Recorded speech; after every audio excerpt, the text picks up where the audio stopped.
Good evening. Wow. Wow, wow, wow. Wow. I mean, I don't talk about the refs much on this channel. Like, I have never made the refs the topic of a video. If I've talked about the refing before, it's been a comment here, a comment there. Oh, I mean, okay. I don't know. Like, I had this feeling when Ben Taylor ruined like Vanderbilt grabbed the rim and they called a technical foul instead of a goaltend, and that cost the Raptors a point. And I've been watching sports long enough to know that when shit like that happens, you're gonna lose by 1 point. The Raptors lose 132-131 by 1 point, and the Lakers out free throw the Raptors 24-2 in the fourth quarter. I mean, they. I'm flab. I don't know. This was wild. This was a wild game to watch. Definitely know what the next Raptor Moments episode is going to be about. I've only ever made one episode about the refs. One. Fucking one. It was a Bucks game 2 years ago where the refs did something similar to like this. Only one video in 3 years of making content. I've made one video about the refs. I mean, there's enough material here for 3 videos. Like, this was Lakers Kings 2002-esque. I mean, this was crazy. Ben Taylor, we have the famous Fred VanVleet quote, I'll take the fine. Ben Taylor was fucking terrible tonight. I hate this man, honestly. I looked up his refs page. He sounds like the most boring human being in the world. His favorite TV show is The West Wing. His favorite meal is cheeseburger and tater tots.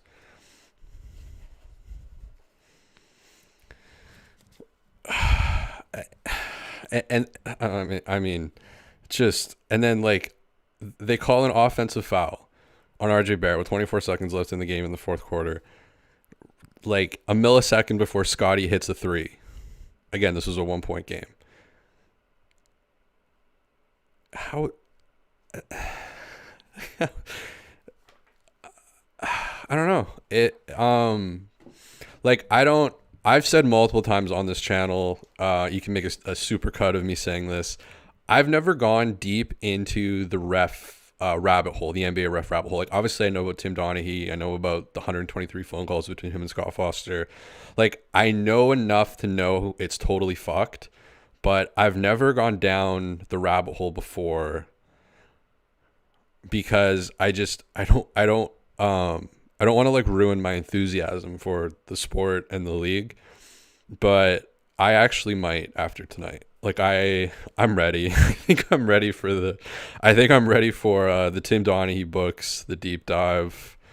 I don't know, man. I think sign me up after this game, and especially like LeBron made comments about the refs, 12 hours ago after the Brian Scalabrine meltdown on the Celtics broadcast. I mean, like, the Lakers got every call. I feel like trash right now talking about the refs. Like, I hate doing it. I never do it. Again, I've made one video in the history of this channel about the refs, but we'll talk about the game and the players that played and stuff. But I'm this literally took the game. Ben Taylor took this win away from the Raptors, like, in just a multitude of ways. Obviously, super egregious in the first half. Jared Vanderbilt grabs the rim during a shot, RJ Barrett shot, and instead of calling goaltend and counting the bucket, they call a technical foul. Okay, I was under. I don't know. I've never seen this. I've never seen that call before. I've never seen that before. I've never seen that before. I've never seen that before. I've never seen that before. I've never seen that before. From what I understand, the new rules, as dumb as they are, hanging on the rim, getting a tech, that's for when you dunk. This guy was playing defense and like jumped up and grabbed the rim, and you're going to do the thing as the referee that's going to give him more of a favor for doing that. Like, you bailed him out doing that. I know he was swearing to himself. He's not a super high IQ player. I hope Cam Reddish is okay. He got hit by a quote unquote Ben Taylor with speed. Cam Reddish, very high IQ guy. I hope nothing got dislodged in his brain. I hope he's okay. So you want to preserve a mind like that. But yeah, with speed, contact with speed, gives quickly the flagrant foul. Not that it mattered. I don't know. I'm ready to go buy a fucking flamingo off this guy and sail into the ocean with a Ben Taylor, Tim Donaghy documentary loaded up, some West Wing or something. But gives him the flagrant one. It's a 6 fouls, so maybe they probably got an extra possession. I don't know. I can't even remember. But and then, yeah, like 24-2 free throw disparity, whatever it was, 24-2 free throws disparity. I know some of those, 5 or 6 of those were on purpose fouls. A couple of them actually weren't. A couple of them, they called on Scotty, and he was like grabbing. He wasn't trying to get a foul, but they called it on him. And then again, I feel weird even talking about the refs because it's like the most uninteresting part about the game. They're so uninteresting. They're so boring. I think to be an NBA referee, you have to be kind of a psycho because all of these fucking people, all these refs who have like the ref pages with all their favorite things, they're all like favorite meal, spaghetti with meatballs, favorite meal, steak and jalapenos, favorite show, The West Wing. It's just favorite artist, Mark Anthony, hidden talent, dancing or something. It's just nothing wrong with dancing, but I mean, how do you even do a post-game show on this game? How can you even talk about this game? So I'll try. I'll try. I will try to talk about this game. So you got Thad Young, 21. Can you do something for me? It's the only Drake lyric I know, just because it was a meme.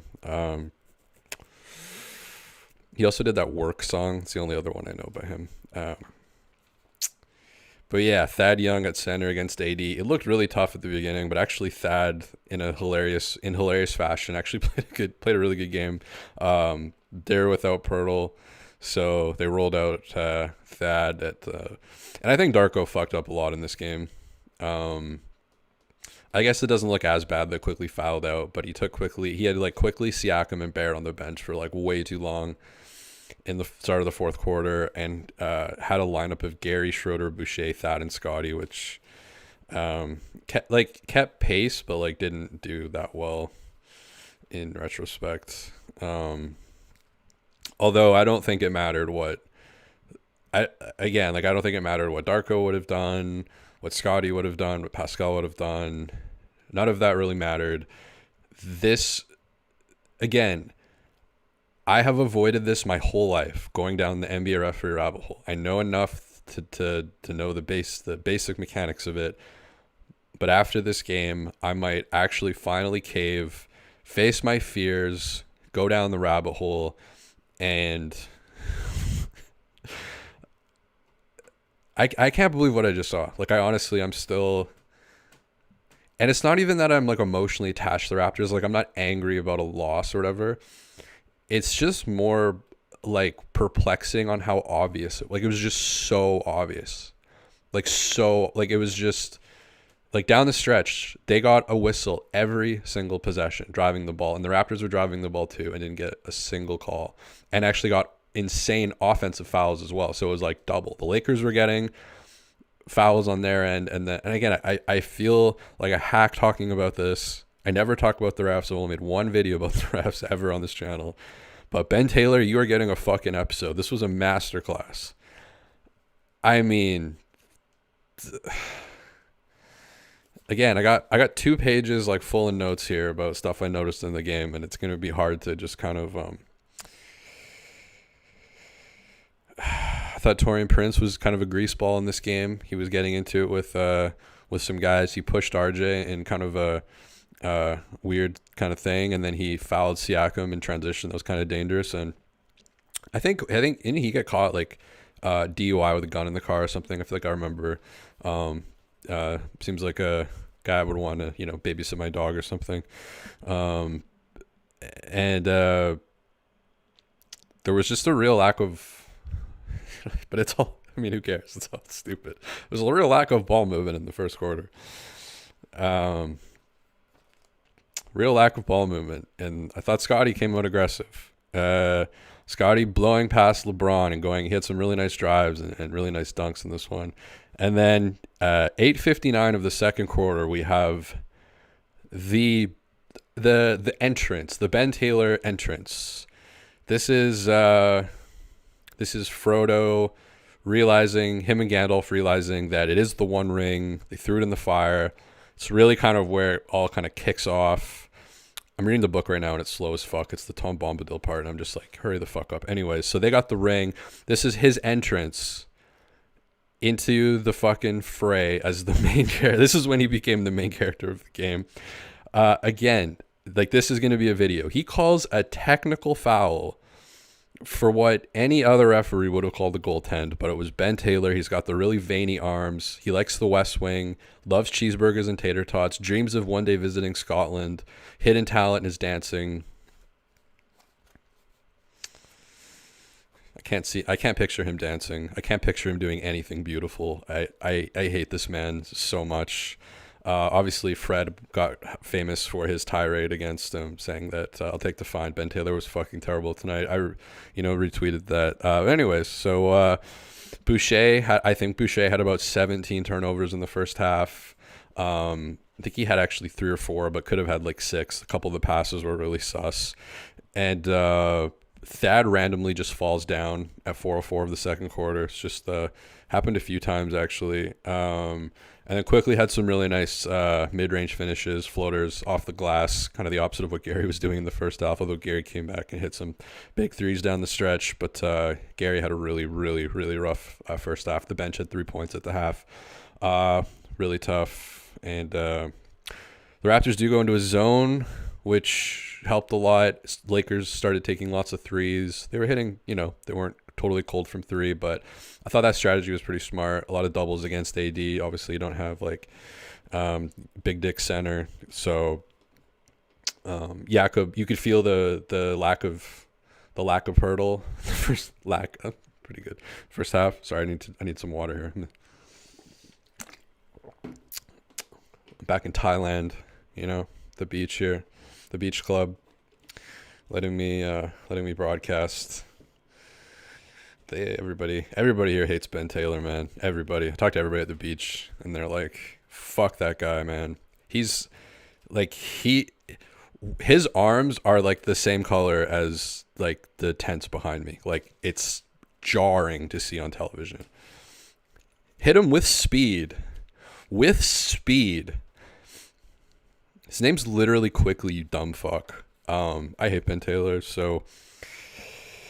Yeah. Third quarter, Pascal had like, I don't know what was going on with him in the third quarter. Kind of looked like he was on salvia or something. He had 2 really weird turnovers, almost had a third turnover, and then a couple really weird shots. One of them, he like shot it up straight up in the air and then caught it.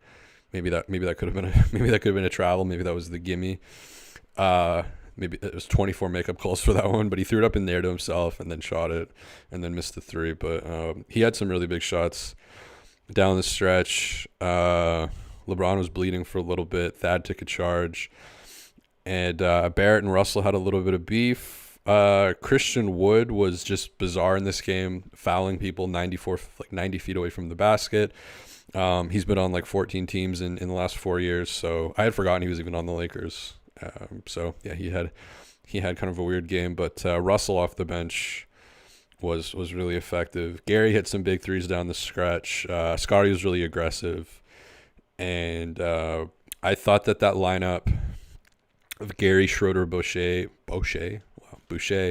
Thad, and Scotty was out there for like a little bit too long. It wasn't a disaster, but it was just kind of like RJ Barrett was plus 12 at that point, and you could really feel it. And he'd only played 30 minutes in the game, and I was like, you should probably be playing more than that.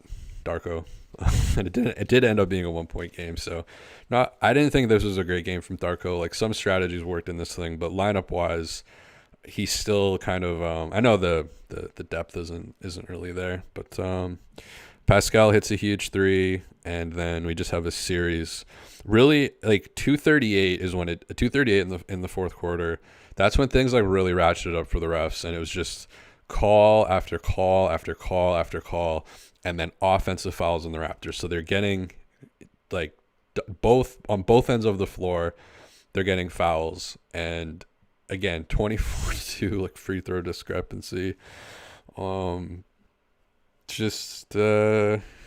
Yeah, I mean, and just a brutal offensive call on RJ with 24 seconds left on a screen.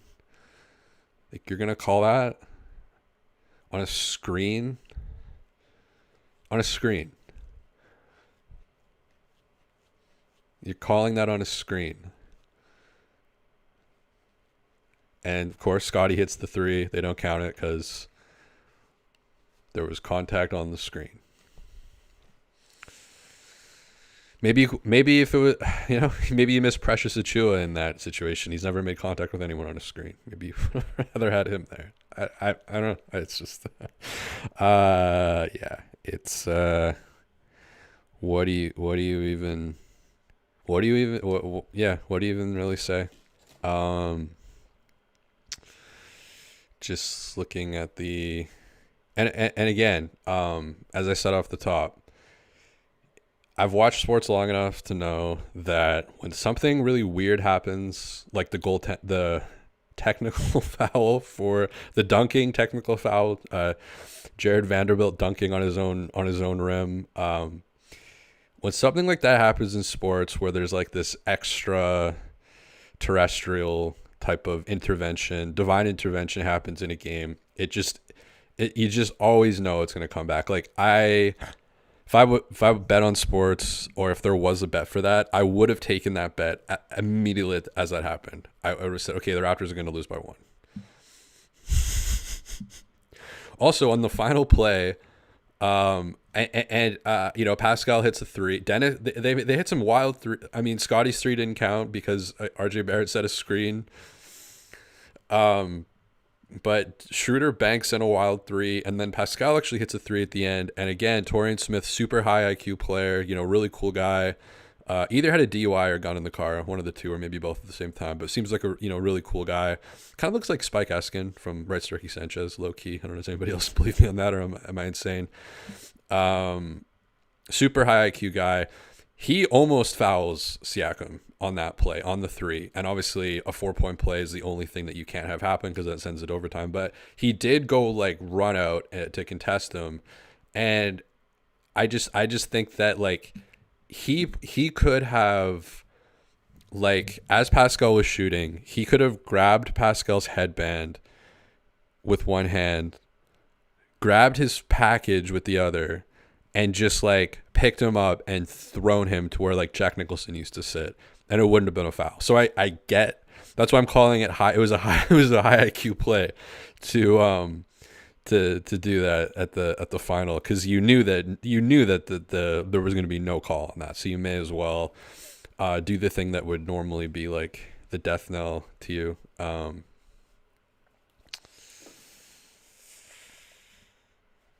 But yeah, what do you guys think in the chat? I'll read those in a sec. I'm sure it'll be really cheery in the chat. Fuck, man. I mean, it's yeah. I mean, you talk about the pregame show. Great story by Sam Mitchell talking about getting Allen Iverson drunk before a game, and Kate Bierness being like, "Oh, we can't tell this story live. I'm getting in trouble by the producers." So I'm back on the pregame shows. Great content. Love it. Oh, hey, Alex Wong is leaving. Maybe I can talk about that for 3.5 hours, which I was planning on talking about. But I'll probably end up talking about that for 3.5 hours on this thing, because the game to me, I mean, it was ruined. It really was. Again, I've avoided this rabbit hole my whole life. the NBA ref rabbit hole. It's too scary for me to go down, but I think after today, I'm at least going to dip my toe in. So if anybody has any recommendations in the chat, any documentaries, any books, I'm very big on the whole NBA, fucking Seattle, fucking Vancouver. I know about those quite a bit. So you could, I could get into this, maybe I'll go back to watching South American basketball, streaming live on YouTube in front of 100 people, because I don't think the games are fixed. The guys, former D4 players, but I don't think the games are fixed. Wow.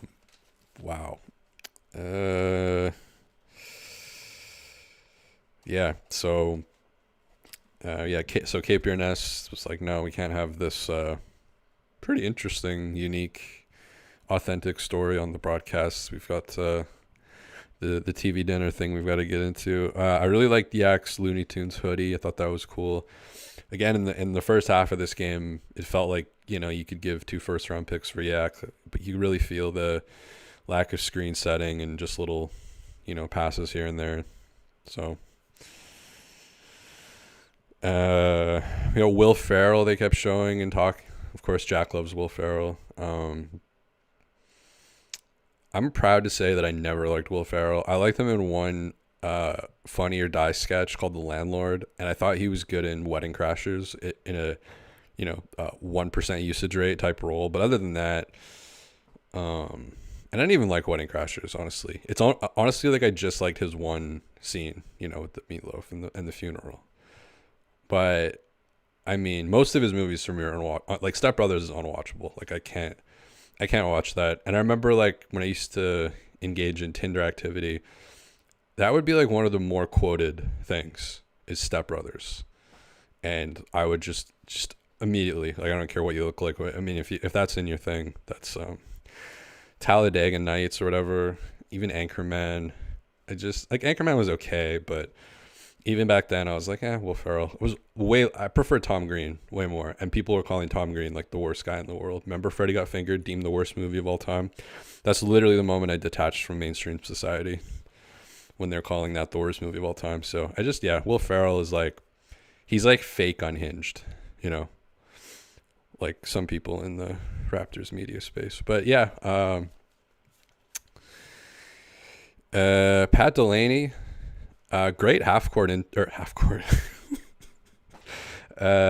halftime interview. Pat Delaney, if you ever get a chance to interview Pat Delaney, highly recommend it. He actually talks about like, we're packing the paint and, we're forcing them to take outside shots, and we got to continue to send doubles, and they think that the blah, blah, blah, blah. And it's like, okay, he's not just doing the like, there's good energy out there, we got to stop them, bring the courtside reporter to talk about how, they're friends off the court, but once that whistle blows, buddy, you better believe they're not friends anymore. Back to you, Jim. Love it. A lot of people are complaining about Matt and Jack talking about LeBron too much. I don't know. Ben Taylor. I'm just like, everything I say, I can't stop seeing like Ben Taylor's like white as these tents behind me, veiny fucking forearms overtaking my living room and saying dumb fucking shit like contact with speed. He was driving to the basket and you call it a flagrant foul with speed.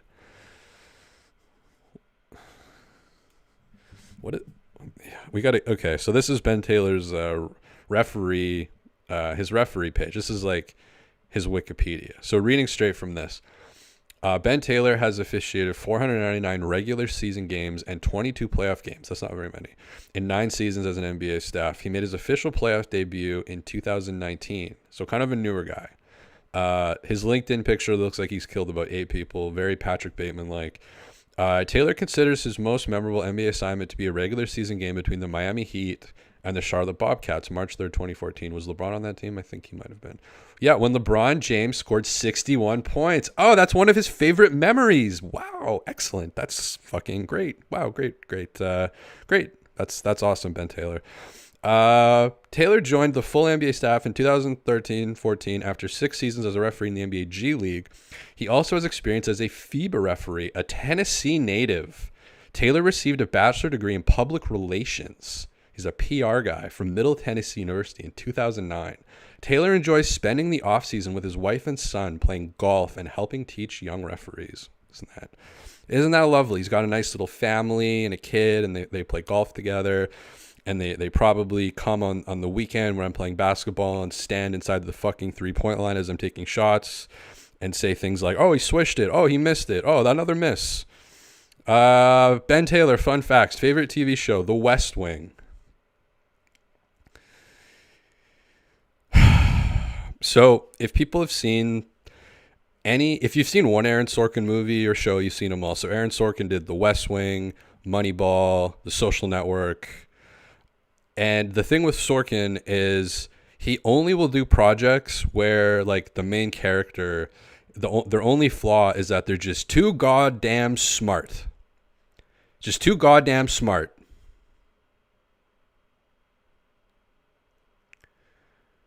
Nobody understands them. That's why his fucking shit is unwatchable. I'm sorry, Moneyball is unwatchable.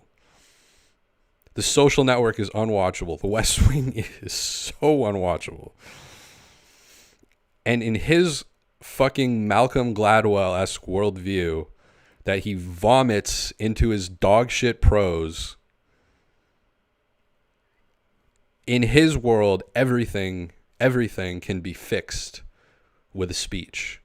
Another show he did, The Newsroom, with the guy from Dumb and Dumber. Remember that scene that went viral from the Aaron Sorkin Newsroom where it's like, yeah, America. Because someone's like, yeah, America sucks shit. And then he has this like, you know, and he has this speech of like, well, it wasn't always this way. We used to, it's like, you know, The Wire speech. You know, we used to build things in this country. He gave the whole like, well, America used to be the leader, but we're not anymore. We're 25th in education. You know, all this dumb bullshit. And he gives all his female characters like masculine names and writes them in the same way over and over again. Like he has such a stupid fucking tunnel vision view of the world. And this is Ben Taylor's favorite show, The West Wing. This is the precursor to a fascist takeover, by the way. Favorite movie, Field of Dreams. I haven't seen that, but I think it's an old sports movie. I guess I can respect that. Favorite musician, Brian McKnight.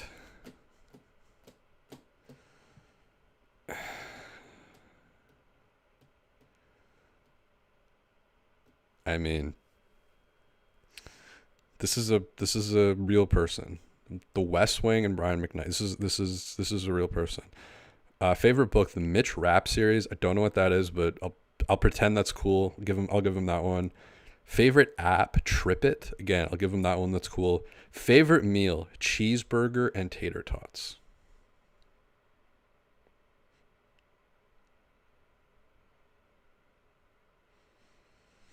That's of all the food in the world. All the food in the world. Japan, Vietnam, Cambodia, Thailand, Myanmar, Laos, China, Mongolia, Kazakhstan, Iran, Lebanon, India, Bangladesh, Turkey, Afghanistan, Iran, Azerbaijan, Armenia, Russia, Finland, Switzerland, Norway, Estonia, Lithuania, Latvia, Ukraine, Spain, Italy, France, Mexico, Peru, Colombia, Brazil, Argentina, Chile, Venezuela, Egypt, Somalia, Eritrea, Djibouti, South Sudan, Mali, Chad, Mauritania, South Africa, Lesotho, Zimbabwe, Mozambique, Kenya, Tanzania, Rwanda, Burundi, Angola, Cameroon, Cote d'Ivoire, Sierra Leone. What's your favorite food? Thailand. You would go to Thailand, where I am right now,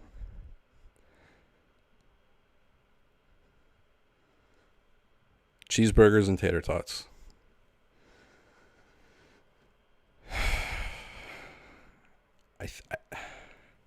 You could see why someone like this would get wrapped up in like an NBA referee scheme. Some new ref. Hey, we'll give you give you all the tater tots you want, bud. Hey, what the fuck? Give this guy a fucking lifetime supply of tater tots. And give him a fucking West Wing fucking DVD box set. I want 24 free throws in the fourth quarter.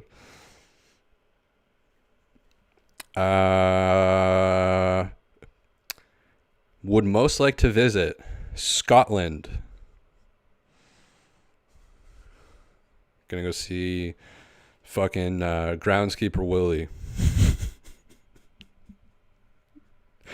Respect to Scotland. Maybe is he really into the castles?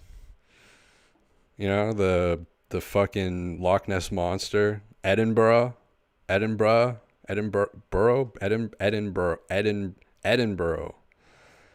Glasgow.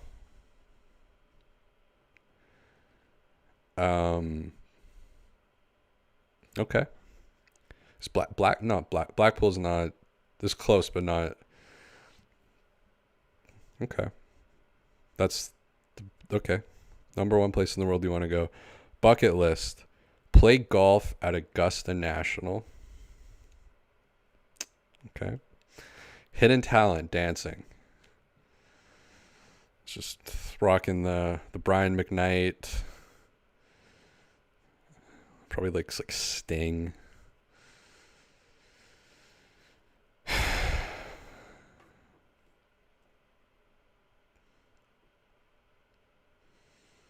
Yeah, I mean, he's totally a guy who you could approach, and I think the West Wing's probably the most out of all of those. It's probably the most telling that he'd just be a simp. What's the Mitch Rapp book series? Mitch Rapp series. I'm gonna look. So this is his favorite book. I know Musa Dega's favorite book was Rich Dad Poor Dad, the guy that threw Jokic out. The Mitch Rapp story in chronicle order is American Assassin, Kill Shot, Transfer of Power, The Third Option, Separation of Power, Executive Power, Consent to Kill. What the fuck? What? Ben Taylor, okay. There's like 25 of these books. The Mitch Rapp saga by Vince Flynn. Any relation to Malachi? Okay, this is Ben Taylor's favorite book of all time. Mitch Rapp is a fictional character in a series of novel by Vince Flynn and in the film adaptation of American Assassin. Rapp is a counter-terrorism operative. It's the West Wing. Oh my God. What the fuck is wrong with this man? Holy shit. His brain is fried by American culture. Rapp is a counter-terrorism operative employed first unofficially, then officially by the CIA. The primary focus of the character is thwarting foreign terrorist attacks on the United States, and he is presented as an aggressive operator who is willing to take measures that are more extreme than might be considered commonly acceptable.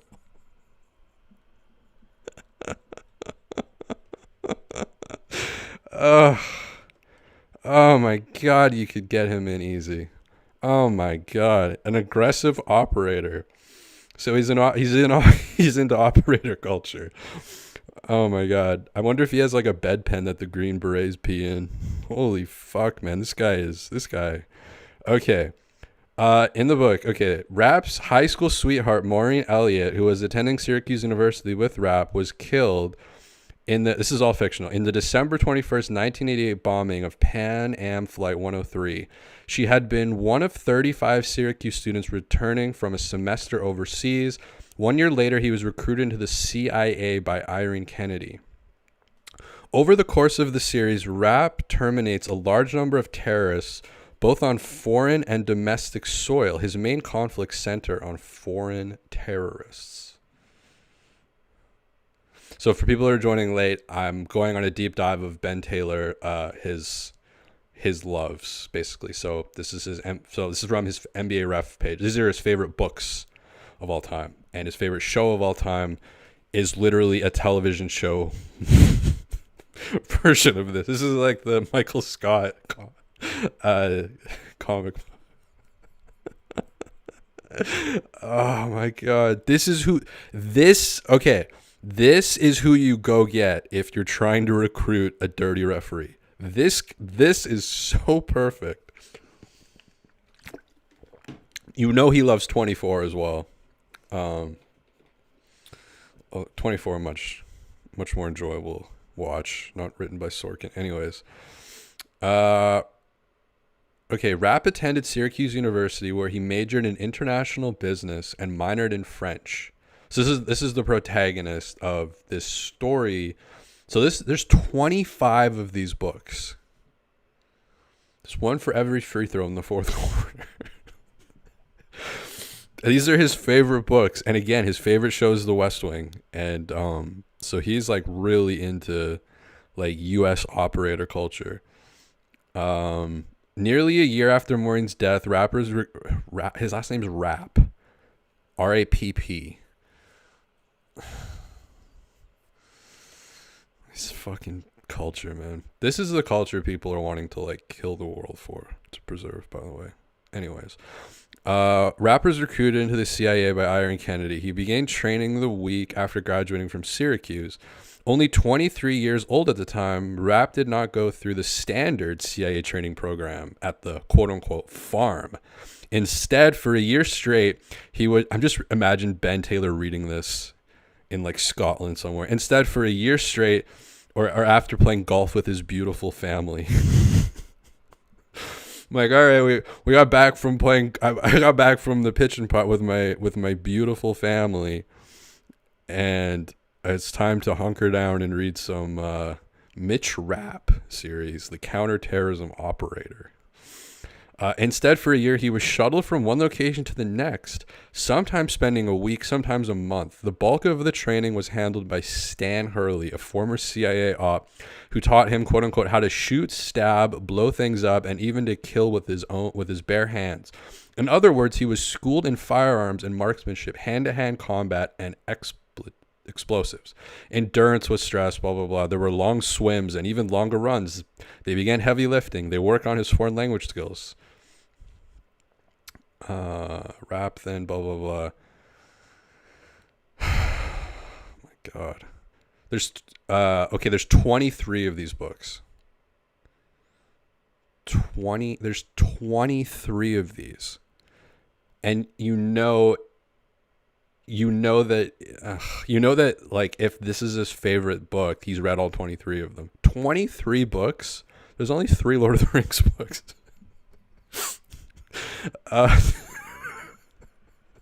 Okay, throughout the books, Rapp works with several special operations units, including the Navy SEALs, the DevGru, Delta Force. Oh boys, we got some. I bet he's a big Jocko Willink guy too. You know, I put a collapsible water bottle deep inside my asshole in the deserts of Ramadi. You know, after I blew up 24 people and killed 3 of my own in friendly fire, I finally figured out a way to live with the guilt of destabilizing. Delta Force, Air Force Special Operations Command, the FBI Hostage Rescue Team, and the 160 Special Operations Aviation Regiment. He also has close ties with SEAL Demolition and Salvage Corporation, a private military company specializing in underwater salvage, such as getting rid of debris for ports and shipyards, and training by law enforcement services, but whose employees, oh my God, this is... I mean, whoever wrote this Wikipedia page, doesn't have great prose. But yeah, it turns out, so the protagonist of this thing is into like everything: Navy SEALs, CIA, Delta Force. Wow. Ben Taylor. Yeah, I am on one hand, laughing at how easy this guy would be to rope into being a dirty ref, but also kind of terrified that he is around the team that I follow. I don't want I don't want him anywhere near. After reading this, I don't want him anywhere near a Toronto Raptor. Wow. So created by Vince Flynn, who's looks like a weird guy from St. Paul. He's a consultant.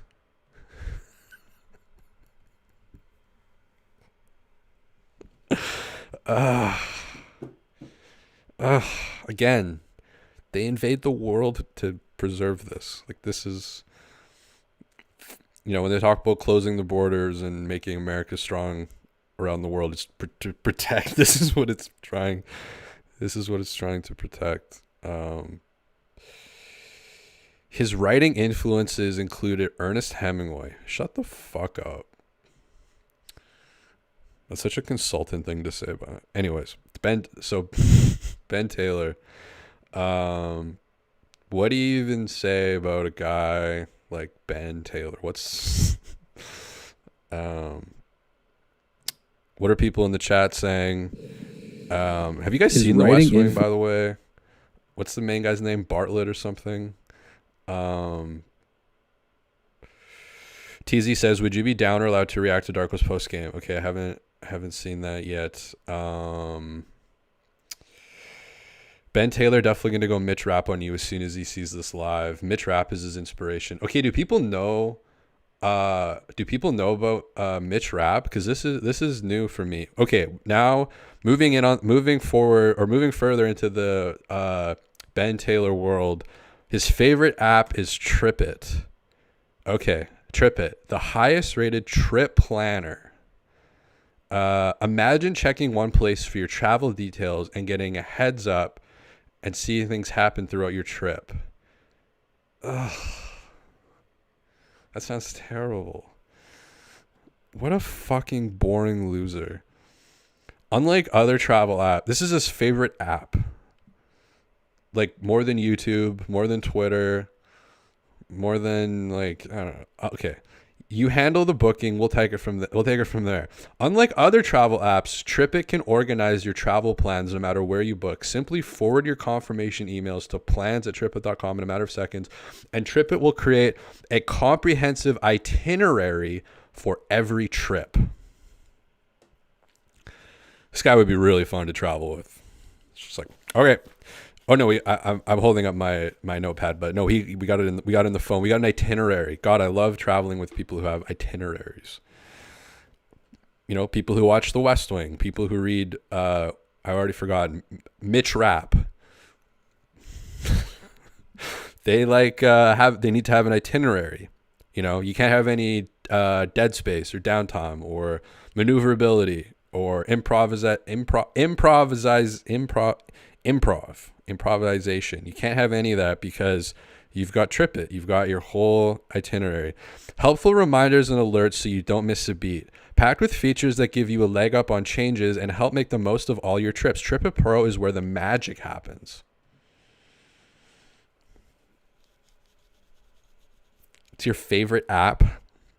Something that you upload your travel plans into and it spits out an itinerary for you. Like,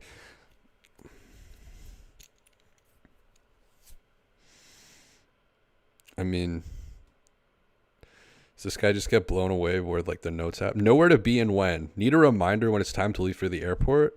Not sure where to eat in the airport or near your hotel? Tripit has you covered. I don't know where to eat in the airport. I don't know whether to get a sandwich or a burger or... Oh my... I don't know.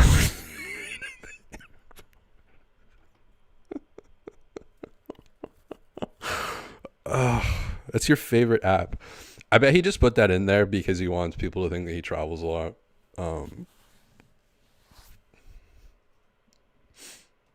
So yeah, Tripit, that's your favorite. They have a blog, so that's cool. Okay, what else we got? Ben Taylor referee page. Brian McKnight. Okay, so that Brian McKnight was kind of an R&B singer from the 90s. He's still kicking around, but what was that? He had that one big song. Still okay, Brian McKnight, Still in Love, Back at One. I think that's the one that I remember. On the Down Low. I feel like these are all songs that could be like at the end of a credit scene on The West Wing, though. Like it's like this. Okay, like nothing wrong with R&B at all, but this is not like a deep cut. It's kind of like when Kyrie talks about like Bob Marley or something. It's like you're really deep into that reggae music. It's a deep cut. So, but yeah, Brian McKnight. It's a deep cut. Bob Marley much better than Brian McKnight. What do you guys think in the chat, Bob Marley? Yeah, Bob Marley much better than Brian McKnight. Ben Taylor. Hidden talent is dancing. What do you guys think he dances to? Well, he got Brian McKnight. I could see him doing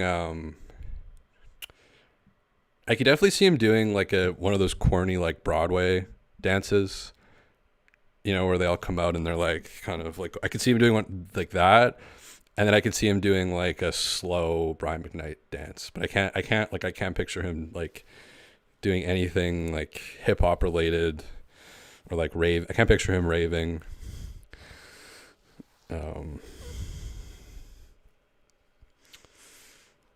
Like kind of jazz hands type shit.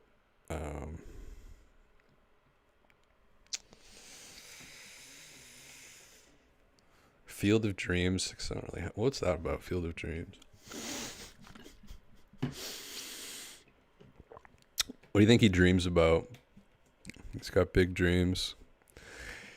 As a Tennessee native, Taylor received a bachelor's degree in public relations from Middle Tennessee State University in 2009. So, public relations, West Wing, Tripit. And if you can get a cheeseburger and tater tots while you're doing all that, that's the dream, This is who they lost for. This guy. This is the guy. This is the guy. Like this guy. You lost because of this guy.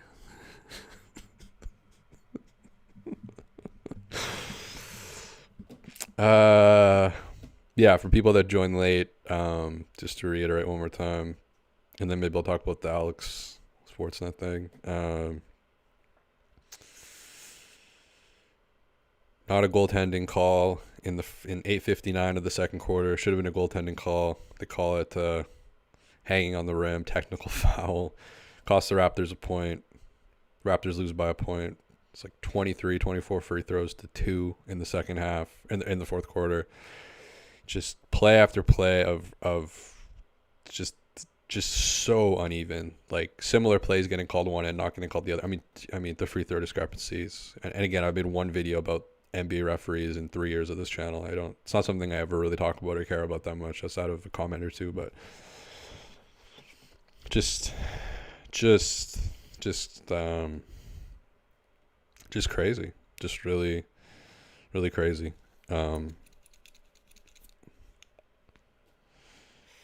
Just like Alex Sportsnet.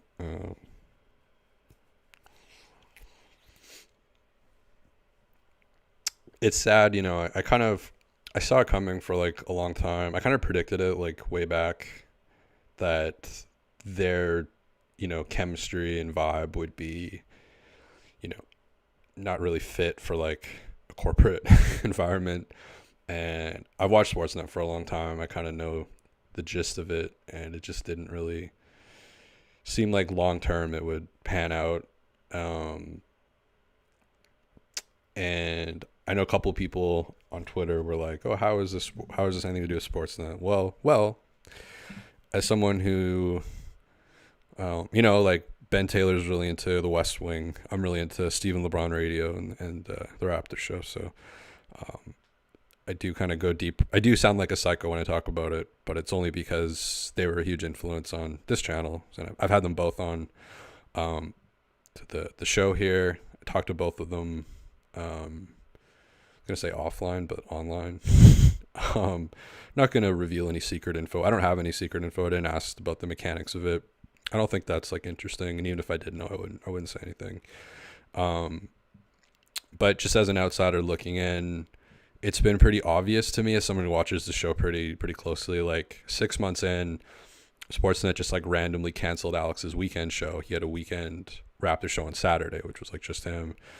And you could see in that first week, he was like not happy and made a few kind of not so subtle comments. Part of knowing this is just Alex's like not so subtle comments on the air, which I honestly was like one of my favorite parts of the show, because I know the Mordor-ish environment that he's in, and it's like he's kind of giving people the little hints of it that are listening to it, but it's not beating you over the head with it. Like I actually really enjoyed that. And then, he talked about how they turned down his like idea for like a Raptors show, which is like a behind the scenes of the Raptors show. And the program director said, no, not doing that. And then, of course, Alex started the Twitter account that, has done really well. And the way they built the show up to the #1 basketball show in Canada, to have Sportsnet kind of do what it did, which I'll get into, on a show that was doing so well, to me, it's not surprising at all. But, Will came on this very show, and said that, I asked him about the coffee machines at the places he's worked at, as I think that's a representation of like how much the company cares about its workers. This is like a single way like a small way to look at it, but tells a bigger picture. And he said glowing things about the Scorer's coffee machine and Yahoo's coffee machine, but that Sportsnet charges them $1.99 for coffee. And this is a company, has $7.3 billion in liquidity, and is valued at $34 billion. So I can imagine what the contract negotiations were like when you have a setup like that. Just, pretty easy to read from the outside, and Alex talked about that on the show as well. The really sad part is when you build something like that, when you build it into the top ranked show in the country, and it's based off of your personality and like your juice, and then you leave or get fired or you're not there anymore, you own 0% of that. Like, there's nothing. You don't own 0.1% of that. You don't, like, that's it. You don't own any of that. And that's like the brutal reality of the system. That's not Sportsnet's fault. But it's kind of a sad component of it. And then with the new format of the show, again, I don't know the mechanics of how that happened, but they switched to Blake Murphy into 2 hours at the same day. So I'm guessing that's related. And Alex's usage rate went from 42% to 10%. And they have him at this big, like, Vladimir Putin table. They have, like, this big Vladimir Putin table with two guys, and then they have Alex, like, in the janitor's closet. And me and Assad Swarlizers were talking about this like live as it happened, and I'm like, Alex hasn't spoken in like 45 minutes. Like, his usage rate has even gone down from like 10 to 7%. And someone put a clip, I put a thing on Twitter today, and someone put a clip of like the new Raptor show in one video. And it's just like a 12-second clip of joking about divorce and marriage. And you can just see that all the chemistry is just completely off. And Alex did an interview or a podcast in November 2021 called Gabbing with Gavin. I don't think the video is still up, but I don't think it's still going. But he was on there, And this is just as they had gotten the new position, and Alex was talking about how excited he is to have creative control and to, be in charge of the guests and the topics and all that stuff, and having free reign on that because they have this built-in audience and all this stuff, and he's really excited about it. And I'm watching that back in 2021 in real time, being like, again, I made a post in the Toronto Raptors subreddit, only got 4 upvotes, but I said, I'm worried about Sportsnet ruining Will and Alex. And I don't mean ruining them as people, but I mean ruining like the chemistry and the dynamic of the show. And I kind of think Sportsnet did everything in its power to do that.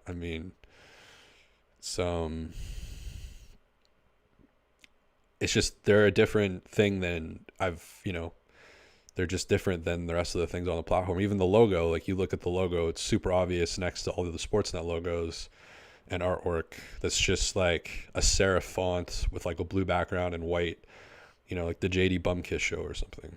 It's like, the most controversial sports show in the world, dubstep synth. Wow, the fucking whatever show. Which one's the most Sportsnet has a show they call the most controversial sports show. It's like, is that really what you want to lean into? You can find some pretty crazy shit on YouTube. let me tell you. I don't know if that's the most controversial sports show or if that's something you want to be proudly saying about your sports show. They took Will and Alex off of YouTube at the end of last season because the Leafs were making a playoff run, and so Sportsnet only had the capacity to stream one show on its channel at once. So they got taken off YouTube for the Leafs, Kipper and boring. And I don't know. I thought that was like a pretty big deal. Most people are like, oh, whatever. Some people are being like, oh, whatever. And then starting this year, Sportsnet just took them off YouTube entirely. And then like after 3 or 4 weeks of that, they randomly just like put them back on YouTube, except not live, like uploaded afterwards. So maybe they thought that like that was going to drive Sportsnet Plus subscriptions, and it didn't, because they're still working off this like old revenue model. And again, once the NBA figures out its distribution rights, broadcasting, all that stuff, Canada might be affected differently, but these regional sports networks, these RSNs, like the Bally Sports of the world, the TSN Sportsnet, they're going to be in trouble. You already got crazy cable cutting, and the media arms of these companies, they get killed on margin. Like Sportsnet and TSN get killed on margin in relation to telephone and internet, which is what Bell and Rogers do, their parent companies respectively. So every year it gets harder and harder to justify to investors why they should keep this media part going. That's why you have the $1.99 coffee. Have you ever been at a workplace that's, I've worked at the old spaghetti factory. They didn't charge me for coffee. Worked at Save On Foods, which is that owned by Loblaws or something. I didn't have to pay for my coffee there. I've worked at like shitty little pizza places. I didn't have to buy my coffee there. So yeah, it's just and it does kind of feel like they brought in Blake because they maybe knew it was going to happen. Again, I don't know that. I don't know any of the backstory of that, but the timing of it seems kind of weird. And like there was a moment in, I think it was like the second or third episode. Well, Blake came on and said like, I don't want to disrupt any of your chemistry. That was the first episode. And I felt like it was kind of awkward the first episode. And the second episode, Alex was making a joke about his divorce, and Blake said, look, we don't need to get into that. Anyways, if you combine box plus minus plus effective field goal percentage, and then Alex didn't talk for like 45 minutes. This is when I was messaging with Assad. Just was like, sat there like silent. And in that moment, I just kind of knew, I'd been watching this thing for 2 years, kind of slowly unravel. Because I'm listening to the banter pods like 2-3 times. I put them on my phone if I'm going on the ferry to the island or, going to the gym. Like the Smeagol and Deagle banter pod, every like 5 years or so, I go through like a little bit of a Lord of the Rings phase. And I happen to go down a little bit of a rabbit hole. Again, now I'm going to go down the NBA referee rabbit hole, but going down the Lord of the Rings rabbit hole. And then the next day on their show, I'm on the rowing machine and they start talking about Smeagol Deagle. And it's just like, so I listened to the banter pods. I listened to the old Stephen LeBron radio episodes. I floated the idea to Alex of doing Stephen LeBron video, where I would edit video to them doing like movie reviews and stuff. And I told Will on this show that if I was like a venture capitalist investing in the show, I would invest in the banter aspect of it, because all the guests that they get on, the Dan Weikes, the Mark Steins, the Michael Granges, like no disrespect to them, but I can find them on any other podcast, and what they had was really unique, where you can't find on other podcasts. I don't think Sportsnet ever understood that or understands that, because think about who becomes a program director at a place like Sportsnet. It's not someone who is on air talent. They want to stay on air.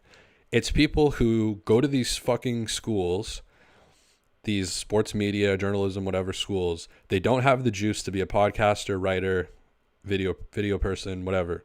Stupid Thailand post-game show. They don't have whatever. Not that it takes much.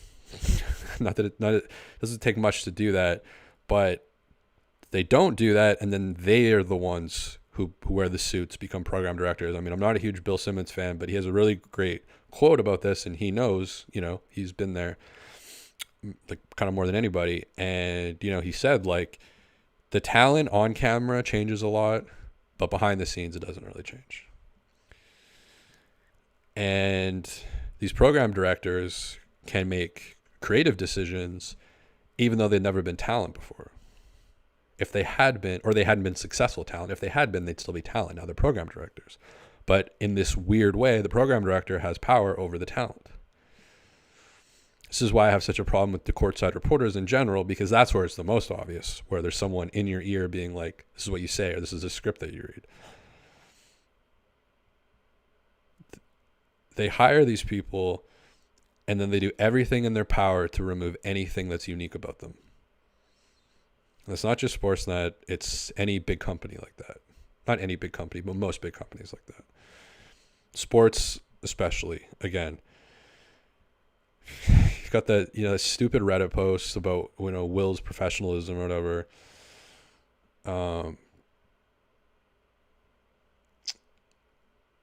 Anyways, not to go down that rabbit hole, but yeah, it's sad, it's kind of I still think they'll pod again. I don't think that that's like, dead forever or whatever, but it's unfortunate, and it's a reminder to, build your own thing, because if you look at something like Sportsnet, there's going to be trade-offs to anything. So Sportsnet, you get the access, you get the paycheck. Downside, you don't own anything, you don't control anything. And like Alex said in that interview back in November 2021 on the Gavin with Gavin podcast, I think it was about 45 minutes into the interview, he said, and he's wearing these like black gloves, kind of these serial killer gloves. I thought that was funny. I sent this to Will, by the way. He kind of got a kick out of it, but it's Alex like wearing these gloves very like suspiciously, and just saying like how excited he was for the creative control. And as someone watching it in real time, I just remember being like, that's not gonna last. And I think it's pretty obvious. Again, I don't think I'm saying anything secret here. I think it's pretty obvious that over the months and years, there was just kind of more of a disconnect, more of this feeling kind of creeping in. And they went 75 days without a banter pod. I know myself and other people were kind of starving for that. And they said on that banter pod, like, remember last year when we used to just talk about our personal lives on the show?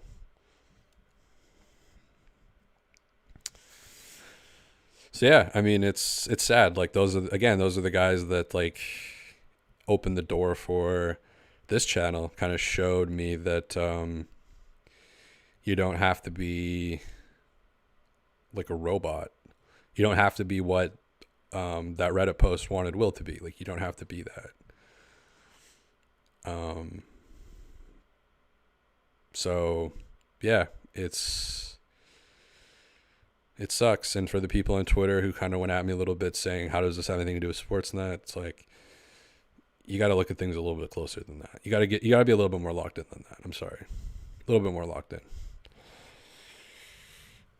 Just like Ben Taylor.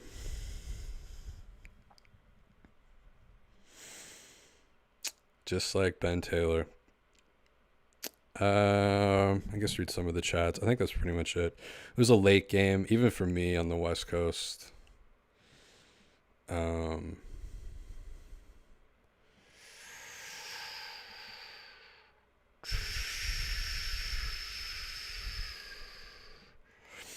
Explore core. I love that about Alex. Keeps it interesting, balanced. Alex knows ball and is passionate about the game. Hope he grows his own channel here on YouTube.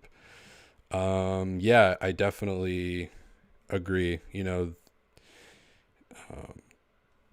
I think he has potential to, you know, make basketball content, but then also he's interesting enough that you listen for the non-basketball content. So that's, you know, that's pretty rare. And again, that's something that I just don't think Sportsnet could like wrap their head around. You know, there's so much about like, you know, intrinsic value. You know, they don't really see the value in like the 4-hour banter pods or like shooting the shit content. Everything has to be like segmentized, formulaic. It's just such an old it's such an old model. It's like, let your talent be your talent. Why even hire these people? I don't get it. Like even when the new studio came out, I knew it was done. Like when he was sitting like 100 feet away from them and they're sitting on this massive table, and then he's only coming in at the end of shows. And again, like I don't know any of this secret information. I don't ask these types of questions. It's like not really my business. It's not my business. I just make assumptions based on watching it, and I feel like a lot of other people have also made the same assumptions. And yeah, I just you had that feeling when they're in this new studio and Alex is like like awkwardly like 100 feet away from the other hosts, and then he went from again having like a 40% usage rate to like a 10% usage rate. And just as an outside viewer, like it didn't look like it was something that he kind of designed, you know? So if people are saying it looked like he quit, I don't see it that like I see it more as, you know, basketball terms, not put in a position to succeed. I don't think he did an OG on defense type of thing, but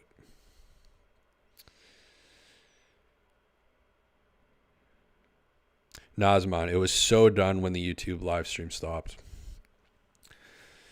That was so crazy, man, because like how fucking deep do I go on this rant? So like sports, like Rogers, for example, they have these mass layoffs every few years. And I get it. The counterpoint is there's no press release when they hire a bunch of people. Okay, I get it.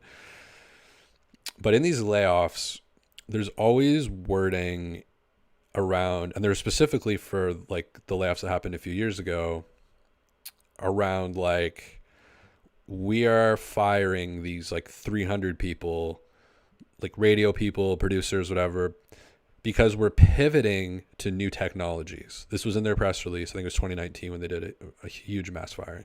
We're pivoting to newer technologies. So you have a YouTube live stream, which I have set up.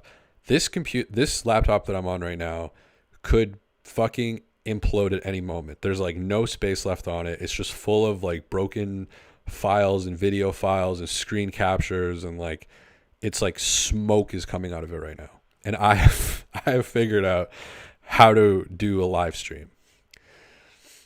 Again, this is a company valued at 34 billion with a B. And they don't have the capacity to run 2 live streams on their channel. And then they don't start it up again. And now they put it later for some reason. Instead of putting it live, they put it later. I bet it's because they probably fired someone who was doing that.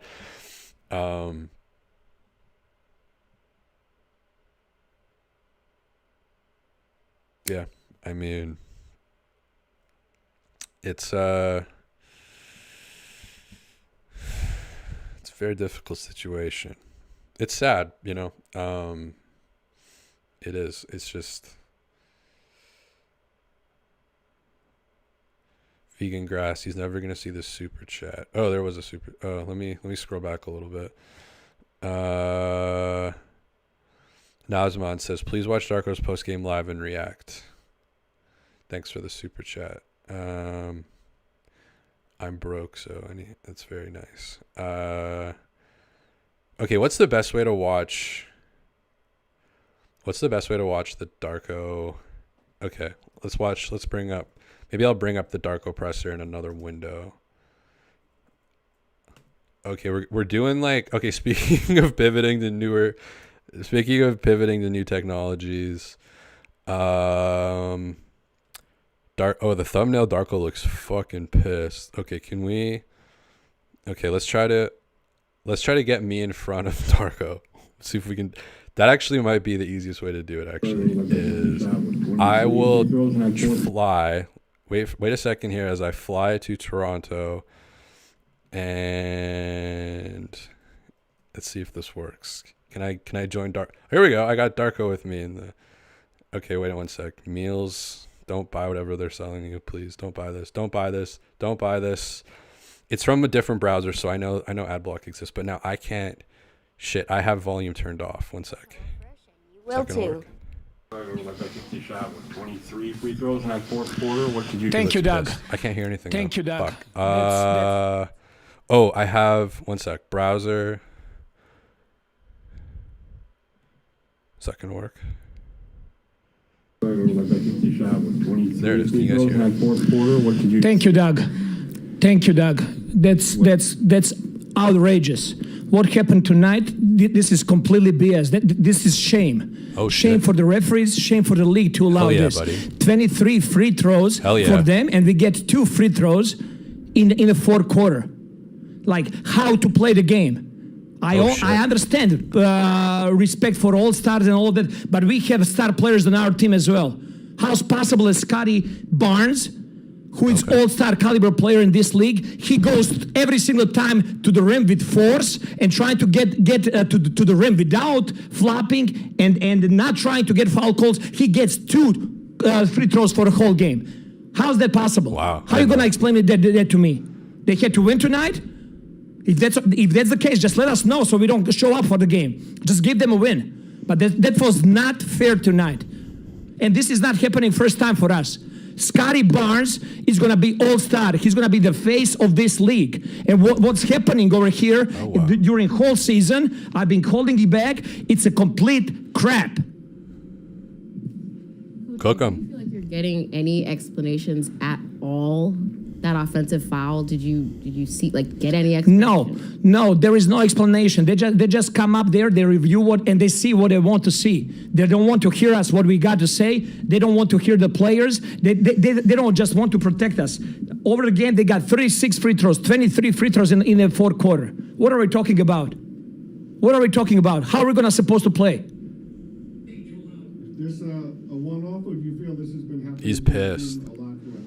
It's happening a lot, but I'm telling our guys, be professional, keep fighting, keep going for the next one. But until when? For how long?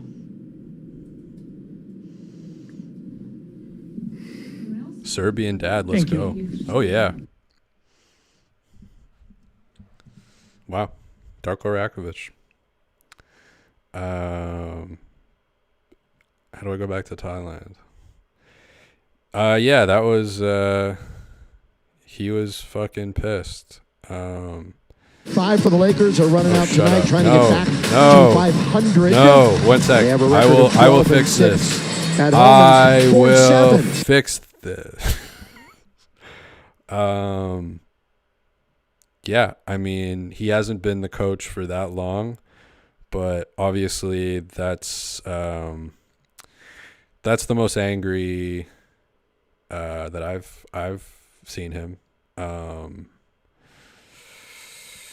So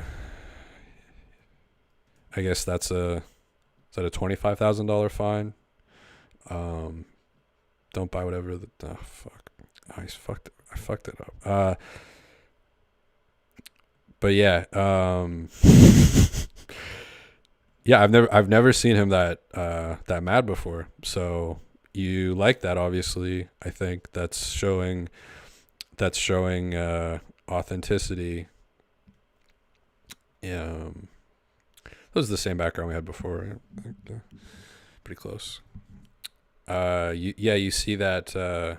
You can see that authenticity. You can see that he was legitimately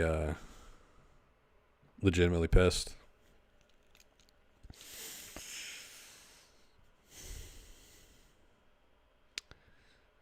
Maybe I can make an edit of that, but like about Alex and Sportsnet.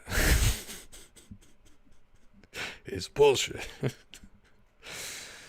But no, I like that clip, you know.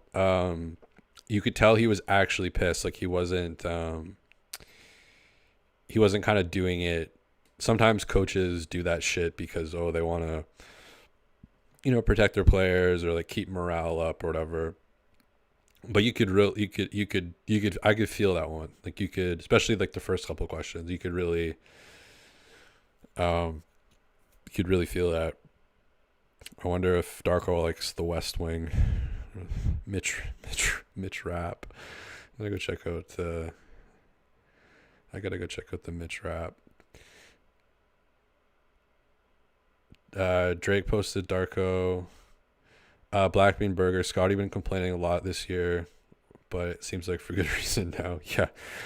I mean, I've mentioned a couple times that he's been complaining a lot of calls, but yeah, I mean, all of that is null and void after tonight. Complain every moment of every game for the rest of the year, basically.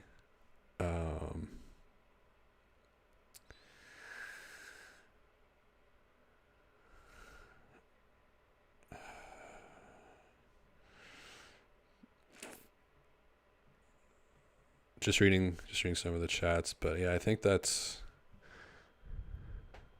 Ryan H says, "Who the hell's Brian McKnight?"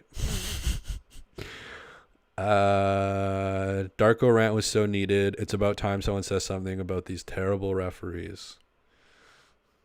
Yeah, I mean, I think everybody's talking about it. But yeah, no, it's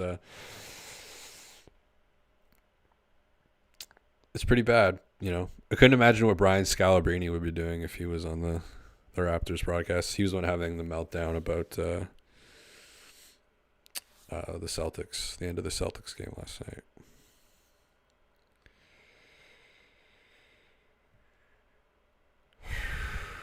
John Stamos vacation. We can do it. We have the technology. Did that work, by the way? Did the audio work on the Darko clip? Maybe I should do that more often.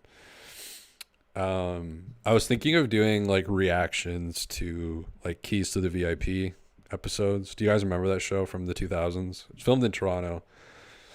It was like, I feel like the first season, maybe even first 2 seasons, but definitely first season, it started out as like a goof. And then because it was on the Comedy Network, I feel like, but then it kind of turned more into like less of a goof. So then it became way less interesting. But like the first season, they just like find the biggest losers in the world and put them in a nightclub, and it's like a competition off of like who can get like the phone number the fastest.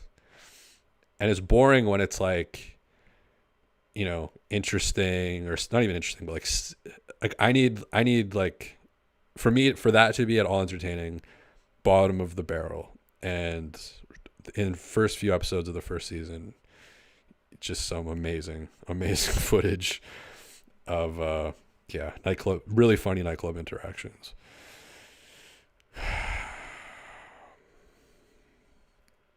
Explore Core, Bleacher Report, House of Highlights posted it. It's going to be over all the mainstream media. I thought he was going to cry. I'm going to watch it again. Let's watch it again.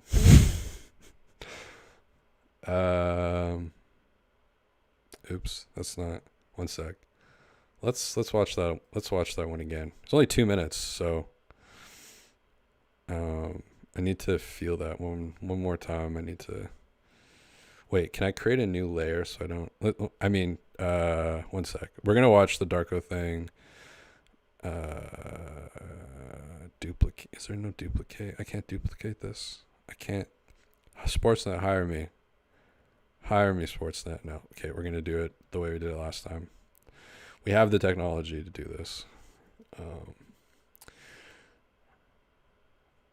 Okay. When your hotel room is your bedroom and your living room.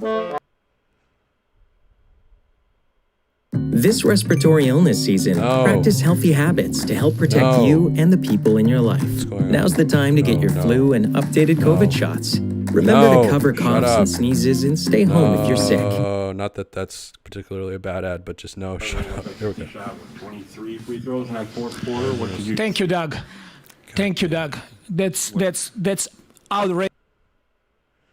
23 free throws in that fourth quarter. What did you? Thank you, Doug. Thank you, Doug. That's outrageous. What happened tonight? This is completely BS. This is shame. Shame for the referees, shame for the league to allow this. 23 free throws for them, and we get 2 free throws in the fourth quarter. Like, how to play the game. I understand respect for all stars and all that, but we have star players on our team as well.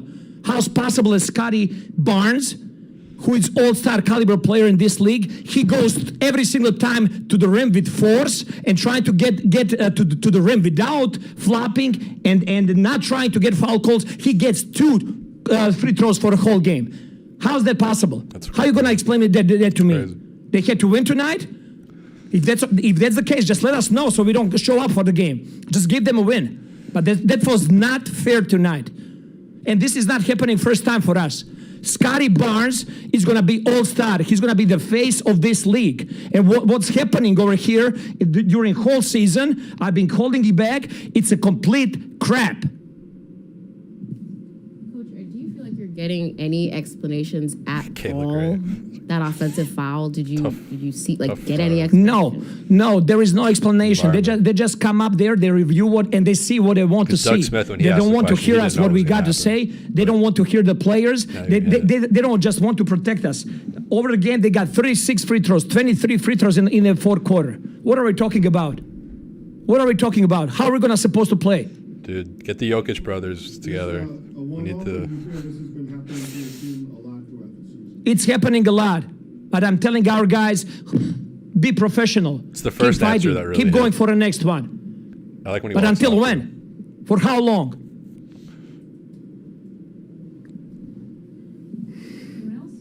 He's pissed. Thank you. Wow. Yeah, he just walks off.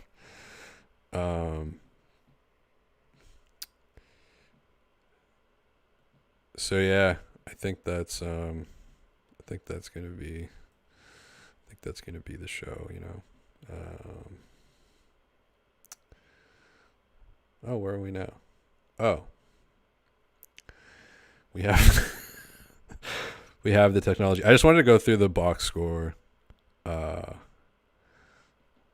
Again, if you're looking for more Ben Taylor content, I think I went pretty in depth in the first hour. Got really into the Mitch rap. Let's go to a railway yard. I want to be next to a train right now. Maybe get hit by it. Can we get into the railway yard? The system is corrupt. No, don't go watch this movie. The Beekeeper. He's stolen millions from people who work hard all their lives. We have laws for Fight these the things. system Until they fail, then you have me, the Beekeeper. The beekeeper. Coast Appliances Boxing Week is extended. Get the best deals, plus one additional year protection plan. Our team of experts makes it easy to find the perfect appliance for your home. Come visit us in one of our 19 stores across Canada, or shop online at coastappliances.ca. For unbeatable prices and Canada's best selection of appliances, think Coast first. Oh my God. But yeah, just looking. Maybe it's not going to be cool. Okay, just looking at the box score. Is it cool yet? There we go. Okay, maybe a train will come. And if it doesn't, then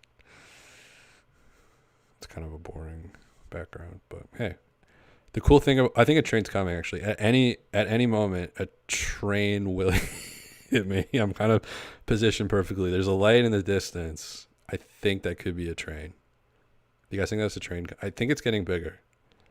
I do think it is getting. Yep, it is getting bigger. I think that is a train coming. I'm gonna get hit by a train. Finally, Darko. Do you want to come join me here? I think it's getting bigger. I thought it was. Yeah, it is getting. Wait. Yeah, I think it is getting bigger. Oh no, that's the lamp. Okay. We have the technology, box score. So Anthony Davis with 41 to lead everybody. You know,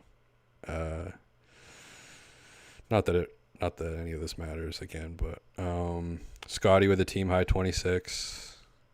He had 10 from Thad. 5 for 9. Boucher only 3 turnovers. That's generous. Barrett was a plus 10, 35 minutes. Wanted a few more minutes of Barrett in this game. 10 for 13 from the field. 10 rebounds. 5 assists. 2 steals. More Barrett. Schroeder, 30 minutes. It's a bit heavy. 10 points. Gary had some nice threes down the stretch, but, I mean, who cares?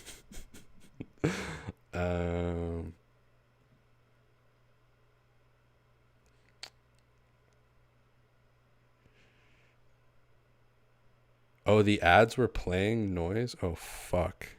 How do I turn that off? I don't think there's going to be any ad. If you put an ad on a train one, I don't know if a train's going to be coming. I kind of want to get the airplane one back. The airplane one was cool because it felt like you were kind of... Where am I right now? I'm in La Plata, Missouri right now. I'm in Missouri right now. I don't want to be in Missouri right now. Although I did almost move there for... we don't have to get into that. But the port of Miami, that could be fun. Let's get hit by a boat. Maybe go drown. I think the ads won't play if there are ads. Let's go to Miami. That doesn't work. Let's not go to Miami. Miami. To be honest, should we go to the default? I feel like this one's becoming the default. I like it because it always delivers. This one. No. We have the technology. But yeah, Miami was here we go, LA airport. Miami was kind of scary. Although I was pretty young when I went, but I didn't really enjoy the vibe too much. Here we go. The airport. So where are we flying to today? Ben Taylor. Where are you going? Scotland. Let's get that going. Is that too big? Okay, box score. Back to the box score. Porter, he 3 assists, a steal, no points, but plays the game the right way, as they say. Raptors go 8 for 13 from the foul line. Lakers go 28 for 36. So 20-point discrepancy in the free throws. Lakers also 16 for 36 from 3, so 44%. Raptors 17 for 35 from 3, 49%. And last game they were I think they're getting, Gary was 4 for 6. Dennis was 2 for 3. Quickly was 4 for 6. Scotty 3 for 7. Siakam 3 for 5. So that's a bright side, you know. Where's this plane going? Is that a Korea flag? The top there? I think so.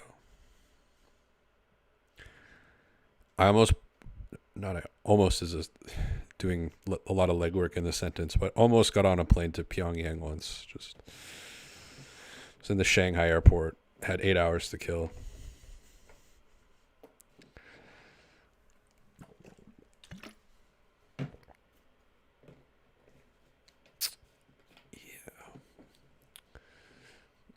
The money had holes in it. That was pretty cool. You know, got a Starbucks. We got Alaska Airlines. You fly a lot of Alaska Airlines in the West Coast here. It's pretty common plane you'll see at the various airports in the Pacific Northwest. Hence, Alaska Airlines. Eva Air. Where they? That's a big fucking plane. Where are they going? Eva Air. Let's look up that Eva Air. This is the Tripit app. Ben Taylor, if you're watching this is Eva Air stands for Evergreen Airlines. Taiwan and China. Okay. Delta, that could be anywhere definitely in America. Does Delta fly? Is that the Delta Marine Delta? I'm losing it. Is that the Mitch Rapp Delta CIA plane going off to the Delta Force deep into Ramadi with the Jocko Willink? Who's that? Okay, we got ANA. China Eastern. Okay. Is that what I flew? Because I flew Vancouver to China and watched 6 Fast and Furious movies. Back to back to back to back to back to back to back. I think the 5th one's my favorite. I remember everything about my father. Tomo, have you been to Alaska? I have not, actually. I haven't really been north too much. I think the furthest north in Canada I've been is like Edmonton. I think that's maybe somewhere in BC is like a kilometer further north, but that's pretty much it. WestJet, okay. I know WestJet pretty well. It's a Canadian fan favorite. But no, haven't been to Alaska. A lot of people go on like Alaskan cruises. Not a lot, but some.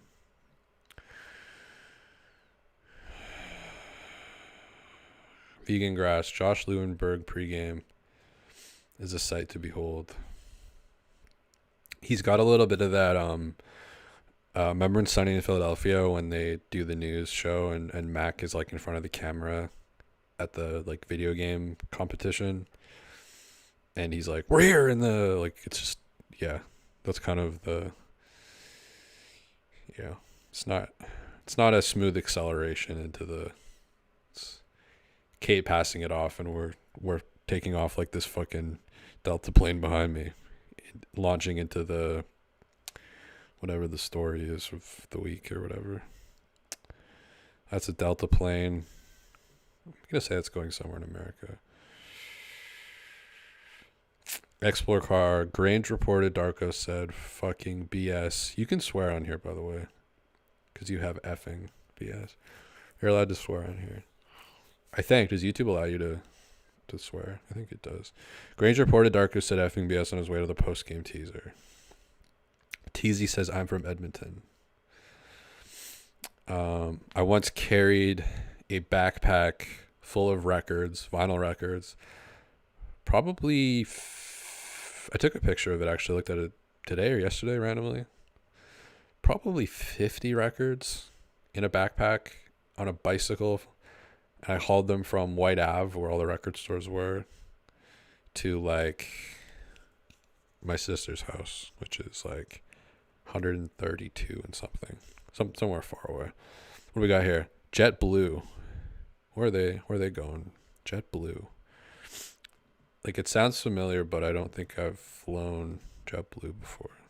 What's JetBlue? JetBlue is United States low-cost airline based out of New York City. Okay. JetBlue. I'm actually wearing a helicopter hat on, so it fits the brand. Fits the brand messaging. The focus group loves it.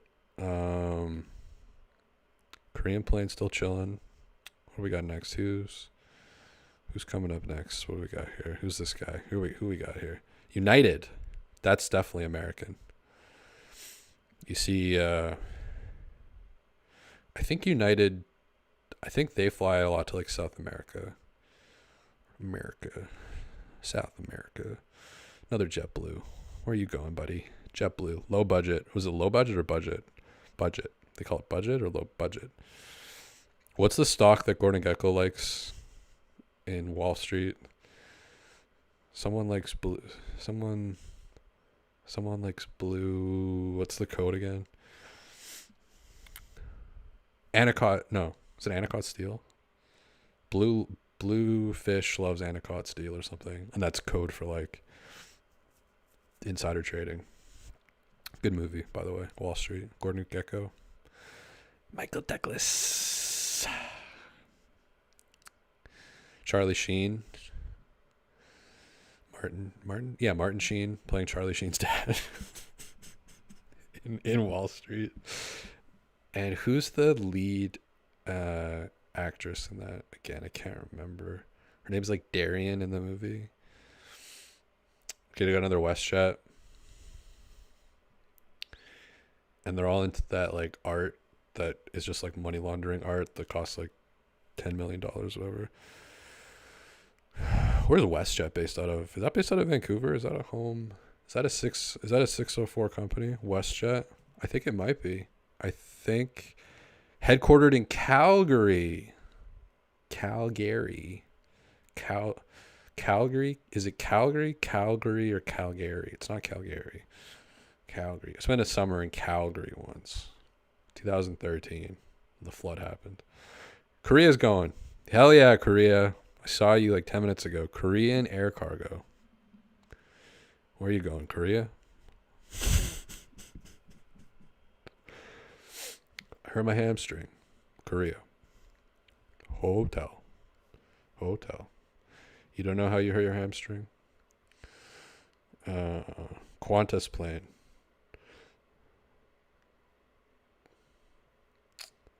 Calgary. Yeah, I thought it was Calgary.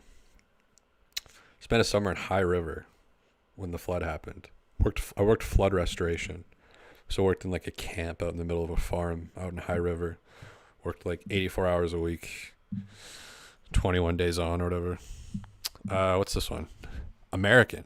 We're flying American today. American Air. Welcome to American Airlines. My name is Jim. We're landing today in Dallas, Texas. American Airlines. Welcome to the flight. I hope you had a nice flight tonight. My name is Chris, and I will be your flight attendant today on American Airlines flight 2922 to Dallas, Texas. We'll be hitting a light storm up in the air, so you might feel like you're dying at certain points, but everything's going to be okay. We're flying through a little bit of turbulence today, folks, on American Airlines flight 922992 to Dallas, Texas.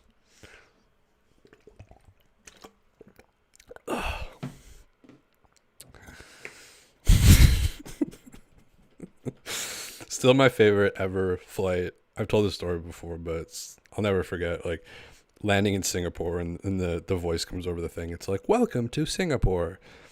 Just a friendly reminder." Or where are they going? Valeris Martha? Valeris. Where's Valeris? Valeris is Mexico. Okay. Valeris is a Mexican low-cost airline based in Santa Fe, Mexico City, with operating bases in Cancun, Culiacan, Guadalajara, Leon, Bajío, Mexicali, Mexico City, Monterrey, Tijuana. American Eagle. That's a. They have polos and that thing. Oh, this is a big one. Holy fuck! What plane is it? This is a big plane. What are they putting in that thing? But yeah, when you fly into Singapore, it's like, welcome to Singapore. Just a friendly reminder that there is death penalty for certain banned substances, such as cannabis, ecstasy, cocaine. There is also a 12-year and $500,000 12-year prison sentence and $5 million fine for removing a life jacket from the vessel. Okay, where's this fucking plane going? What's going on in the chat? I think we're going to wind down.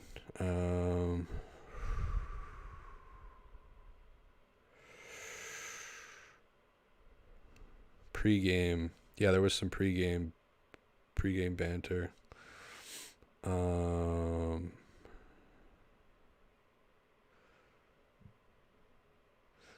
Dunks made Darko's presser into a song.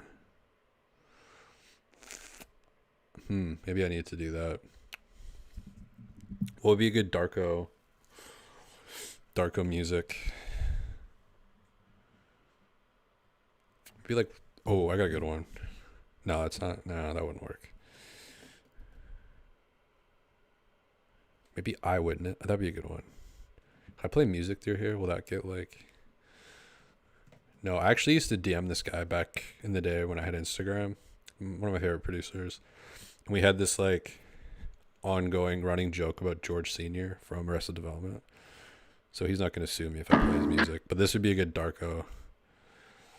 This would be a good Darko song. Not this guy. Not you. Okay. This would be the song I would do for Darko. Let's see. This will work. Wait, is the audio coming through the microphone now?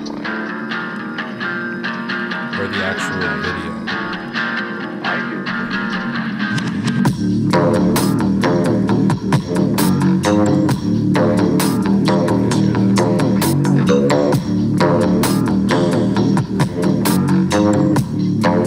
It's bullshit.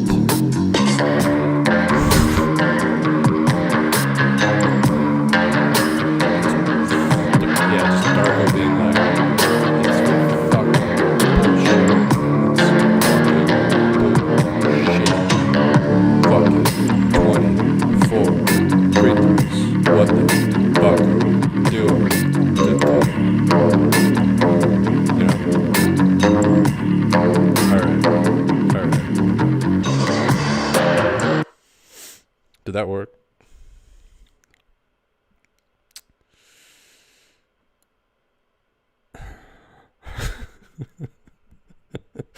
What did you think of the recent Alaskan Airlines plane where the door plug recently fell off the fuselage?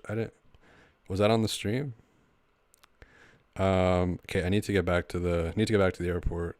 One sec. I need to get back to the airport. Okay, here we go.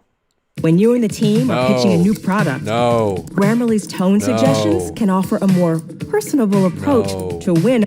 No. Okay, we got United. What's this one? United. I can't see what that one is. Okay, so there's the Delta building. There's the United building. Interesting. Where are these planes going? Okay, here we go. Let's go. Oh, is it the same? Oh, it's the same bullshit. What? Okay. Well, was that different? Have we seen this? Is that Valeris again? I think I got scammed. by the live stream.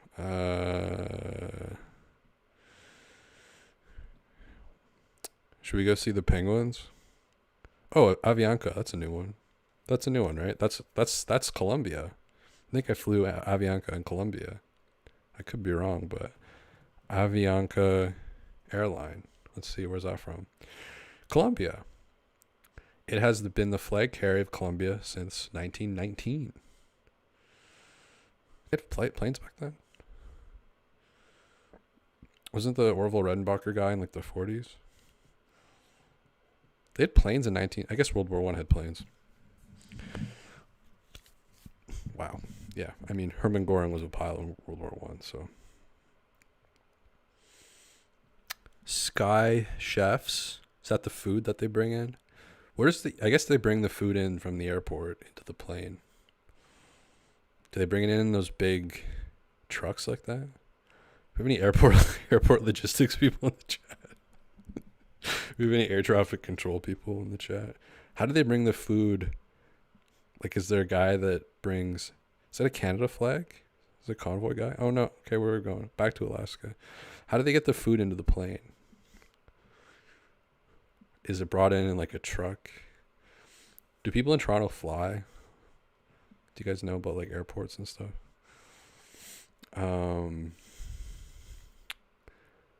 Eva Air again. Okay. But how do they put the food on the... Is it like a separate... Is it refrigerated, I guess?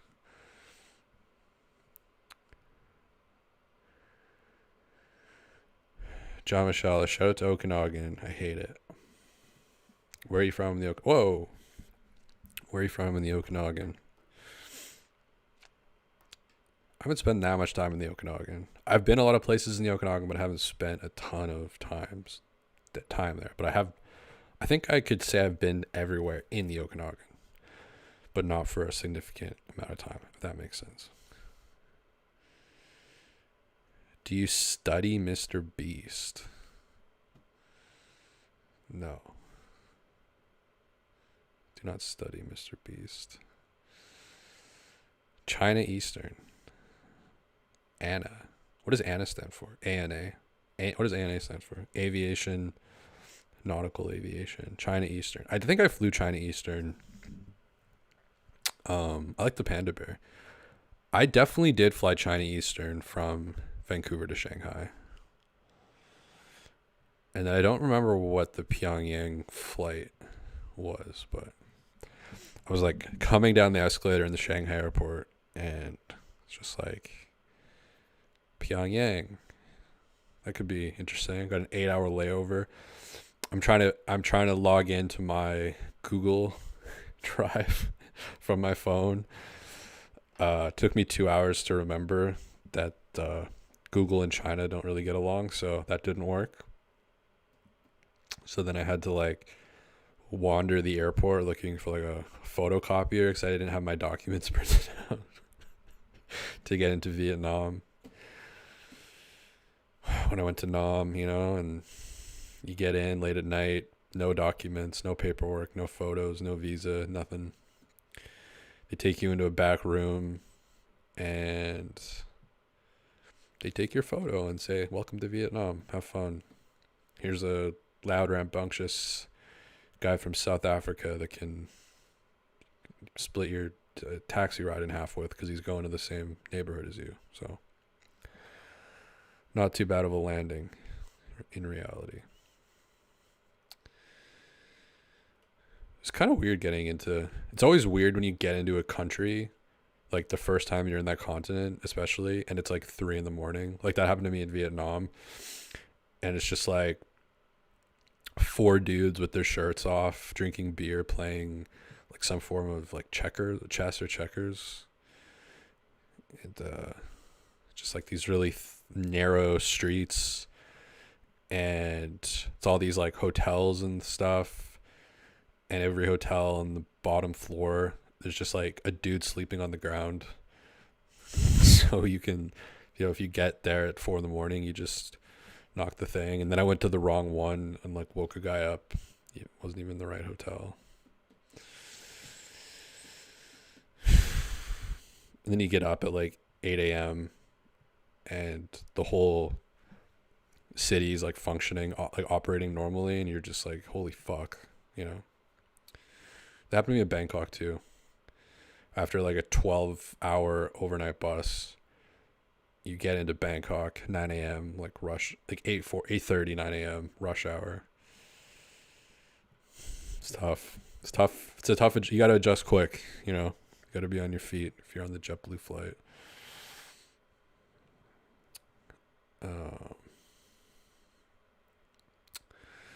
But yeah, that's it. Again, overnight bus. Ben Taylor went on a pretty big deep dive in the first hour of this. So if you want to go down the Ben Taylor rabbit hole, the Mitch Rapp rabbit hole, the West Wing rabbit hole, the Tripit rabbit hole, go check out the first hour of this program. It's mostly about Ben Taylor with some things sprinkled in the game throughout, but just a masterclass again. So time to go hop on a plane, and I'm gonna see if I get on this JetBlue flight.